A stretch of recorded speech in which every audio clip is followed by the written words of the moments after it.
เรื่องราวครับวันนี้อยู่ที่ประเทศจีนกับเมืองลีเจียงครับอยู่ที่ภูเขาพกวันยุกตอนนี้กำลังมาดูโซ่อยู่ครับโซ่ที่ใส่คนนับร้อยเลยครับจากการตายเลย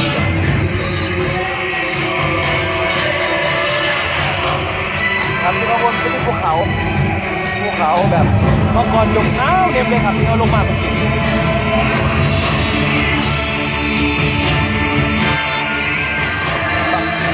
อันนี้คือภาพบรรยากาศบางส่วนใส่ทุกท่านได้เพิ่มครับเบิ่งบนตำรวจ1 นาทีพอเอาโอ้อลังการเยี่ยมนู่นสาวๆออกมาแล้วหนู นี่มาแล้วมัน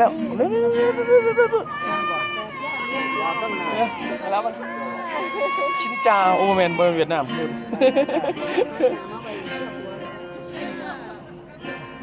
นี่อากาศเย็นมากเลย